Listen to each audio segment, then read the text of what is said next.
Hello friend, M S horror story YouTube channel में आपका स्वागत है। मैं आज आपको एक गांव में पुराना कुआं था, उसमें एक आत्मा रहती थी। ये कहानी हॉन्टेड सुनाने जा रहा हूँ। बहुत ही डरावनी कहानी है। राजस्थान के एक छोटे से गांव में एक बहुत पुराना कुआं था। गांव वाले उस काला कुआं कहते थे। कहा जाता था कि रात के समय उस कुएं के पास जाने वाले कभी कभी अजीब आवाज़ें सुनाई देती थी। गांव के बच्चे उस कुएं के पास खेलने से डरते थे। लेकिन एक दिन 15 साल का रवि अपने दोस्तों से शर्त लगाकर रात को कुएं के पास चला गया। जब रवि कुएं के पास पहुंचा तो उसे लगा जैसे कोई धीरे धीरे उसका नाम पुकार रहा हो। रवि उसने धीरे उधर देखा, लेकिन वहां कोई नहीं था। अचानक कुएं के अंदर से पानी में हलचल होने लगी। रवि ने जाकर देखा तो उसे पानी में अपनी ही परछाई दिखाई दी, लेकिन परछाई मुस्कुरा रही थी जबकि रवि नहीं मुस्कुरा रहा था। रवि घबरा गया और पीछे हटने लगा। तभी कुएं के अंदर से एक ठंडी हवा का झोंका निकला और एक धीमी आवाज आई, मुझे बाहर निकालो। रवि डर के मारे की ओर भागा। पीछे से उसे कदमों की आवाज सुनाई देती थी, जैसे कोई उसका पीछा कर रहा हो। जब वहां घर पहुंचा तो उसने पीछे मुड़कर देखा, लेकिन वहां कोई नहीं था। वो उसे रात रवि को नींद नहीं आई। आधी रात उसके कमरे की खिड़की पर किसी ने 3 बार दस्तक दी। ठक ठक ठक। रवि ने खिड़की खोली तो बाहर कोई नहीं था, लेकिन जमीन पर गीले पैरों के निशान थे और वे निशान सीधे पुराने कुएं की तरफ जा रहे थे। रवि पूरी रात जाग रहा था। सुबह होते ही उसने अपने दोस्तों मोहन और सुरेश को रात की सारी बात बताई। पहले तो दोनों ने उसकी बात पर विश्वास नहीं किया, लेकिन गीले पैरों के निशान देखकर वे भी हैरान हो गए। तीनों दोस्तों ने तय किया कि पुराने कुएं का रहस्य पता करेंगे। उस रात वे टॉर्च लेकर पहुंचे। कुएं के पास चारों तरफ सन्नाटा था। हवा की जैसे ही रुक गई थी, अचानक कुएं के अंदर से फिर वही आवाज सुनाई दी, मुझे बाहर निकालो। मोहन ने डरते हुए टॉर्च कुएं के अंदर डाली। नीचे पानी के ऊपर एक पुराना लोहा का संदूक तेरा हुआ दिखाई दिया। कल तो ये नहीं था।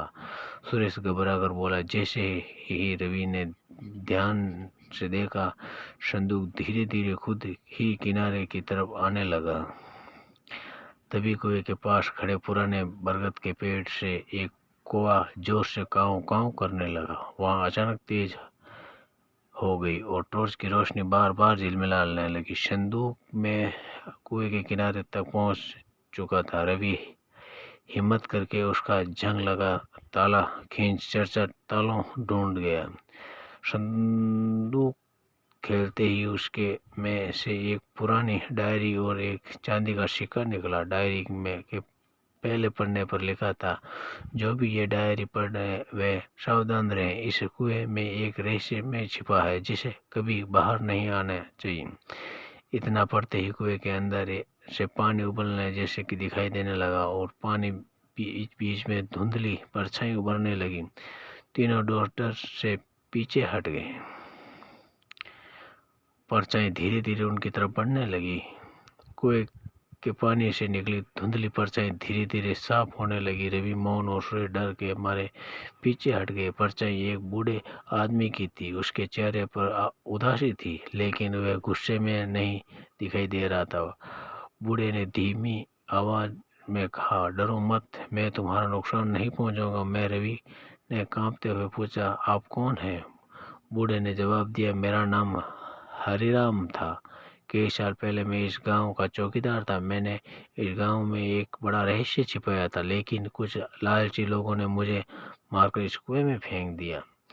ये जानकर तीनों दोस्त हैरान हो गए। रवि ने तुरंत डायरी का अगला पन्ना खोला। उसमें लिखा था कि गांव के पुराने मंदिर के नीचे एक तहखाने में जहां गांव की अमानत छिपी है। हरिराम की आत्मा बोली, मैं चाहता हूं कि अमानत सही लोगों तक पहुंच जाए और मेरी तभी आत्मा को शांति मिलेगी। कुएं के चारों ओर अजीब सी काली धुंधली फैलने लगी। हरिराम घबरा कर बोला, वे आ गया, जल्दी यहाँ से भागो। कौन? रवि ने कहा। तभी कुएं के अंदर से भयानक काली छाया बाहर निकलने लगी। चमकती आंखें इधर उधर डरावनी लग रही थी। काली छाया जोर से गरजने लगी। पूरा कुआं चिल्लाहटों से भर गया। तीनों दोस्त डर के मारे कांप रहे थे। वे सोच रहे थे कि अब क्या करें। तो फिर उन्होंने भागते हुए एक डायरी का पन्ना एक पुराने नक्शा के नीचे गिरा। नक्शा सीधे गांव के पुराने मंदिर की ओर इशारा कर रहा था और उसके काली परछाई और हाथों में बढ़ाई। काला छाया हाथ उनकी ओर बढ़ ही रहा था कि रवि ने जल्दी ही नक्शा उठाया और तीनों दोस्त गांव के पुराने मंदिर की तरफ दौड़ पड़े। पीछे से अजीब आवाजें आ रही थी। ऐसा लग रहा था कि अंधेरे में सबका उनका पीछा कर रहे हैं। मंदिर बहुत ही पुराना था। उसकी दीवारों पर समय के निशान साफ दिखाई दे रहे थे। रवि ने नक्शा खोला। उसमें एक खास चिन्ह बना हुआ था जो मंदिर की मुख्य मूर्ति के पीछे की दीवार की ओर इशारा कर रहा था। तीनों ने मिलकर दीवारों को ध्यान से देखा। अचानक सुरेश को एक पत्थर थोड़ा अलग दिखाई दिया। जैसे कि उस पत्थर दबाया, दीवार धीरे धीरे खिसकने लगी और उसके पीछे एक गुफा का रास्ता दिखाई दिया। तीनों ने टॉर्च जलाई और अंदर उतरने लगे। नीचे एक पुराना तहखाना था। वहां धुंध जमी थी और चारों तरफ मकड़ी के जाले चपे थे। रवि आगे बढ़ा, लेकिन उनका कानों में वही काली छाया दिखाई दे हंसती हुई दिखाई दे रही। हा हा हा। अचानक तहखाने का दरवाजा अपने आप बंद हो गया। तीनों घबरा गए। तभी संदूक के ऊपर से चमकती रोशनी दिखाई दी। रोशनी में हरिराम की आत्मा फिर प्रकट हुई। उसने कहा, यही गांव की अमानत है, लेकिन इसके खेलने पहले परीक्षा पास करनी होगी। इतना कहते ही तहखाने की दीवारें पर अजीब चिन्ह चमकने लगे और काली छाया की आवाज़ फिर सुनाई दी। अगर परीक्षा में असफल हुए तो कुछ भी इस तहखाने से बाहर नहीं आएगा। तीनों दोस्त ने एक दूसरे की ओर देखा और अब वो सबसे बड़ा रहस्य और सबसे खतरनाक चुनौती थी। तहखाने की दीवारों पर बने चिन्ह तेजी से चमकने लगे। पूरा कमरा नीली रोशनी से भर गया। ये परीक्षा साहस, ईमानदारी और बुद्धि की थी। जो लालच करेगा वह हार जाएगा। इतना कहते ही लोहे के संदूक के सामने 3 पत्थर के दरवाजे प्रकट हो गए। पहले दरवाजे में लिखा साहस, दूसरे में सत्य, तीसरे में लालच। अचानक काली छाया फिर दिखाई दी और बोली, तीसरा दरवाजा चुनो, उसके पीछे सबसे बड़ा खजाना है।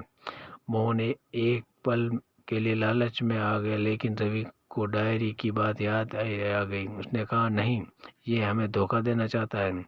तीनों दोस्त ने सत्य वाला दरवाजा चुना। जैसे कि दरवाजा खुला, अंदर एक छोटा सा कक्ष दिखाई दिया। वह एक पत्थर की पट्टियाँ रखी थी जिसे पर लिखा था, सच्चा धन सोना चांदी नहीं बल्कि लोगों की भलाई।